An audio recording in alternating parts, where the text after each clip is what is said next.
spectacol, emoții în orice loc din țară. Om lângă om strigă în cor: hai sta, vrem un gol! Este Forța Steaua, echipă națională. Orice meci încheia, e o mare gană.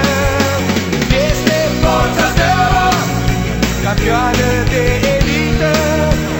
E în lumea asta echipa cea iubită.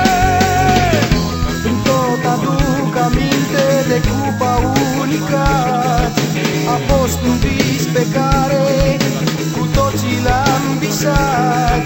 Speranța mai există și ea nu va muri. Și toată lumea strigă: Steaua, te vom iubi. Este Forța Steaua, echipă națională. Orice meci încheia, e o mare gană. Este Forța Steaua, campioană de elită. Nu e lumea asta echipă mai iubită.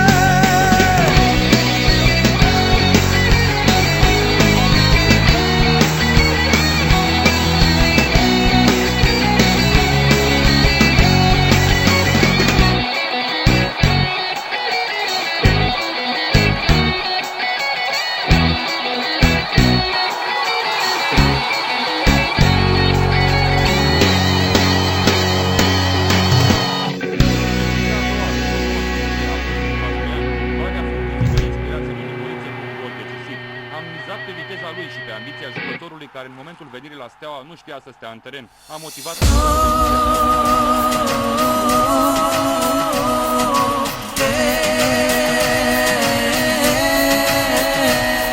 Fiecare război îl ducem cu fruntea sus. Avem 11 eroi, mulți adversari de răpus. Avem un nume vestit, roșu, albastru, culori. Avem sânge latin, suntem învingători. Fiecare război îl ducem cu fruntea sus. Avem 11 eroi, mulți adversari de răpus. Avem un nume vestit, roșu, albastru, culori. Avem sânge latin, suntem învingători. Tot stadionul strigă acum Steaua. Tot stadionul strigă acum Steaua. Forța Steaua, Forța Steaua, hey, hey. Forța Steaua, Forța Steaua, hey, hey. Forța Steaua, Forța Steaua, hey, hey. Forța Steaua, Forța Steaua, hey, hey. În fiecare minut suntem alături de voi. Cu Steaua până la moarte câștigați pentru noi. Avem peluza ce strigă: bine ați venit în infern. Iar adversarii de frică nu se mai văd pe teren. În fiecare minut suntem alături de voi. Cu Steaua până la moarte Este 2-1 pentru formația lui Cosmin Olăroiu. Minutul 57.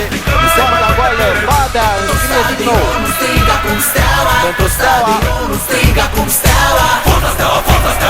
A fost o minge de viață de Rada. A ieșit apoi în poartă, în afara careului Coman.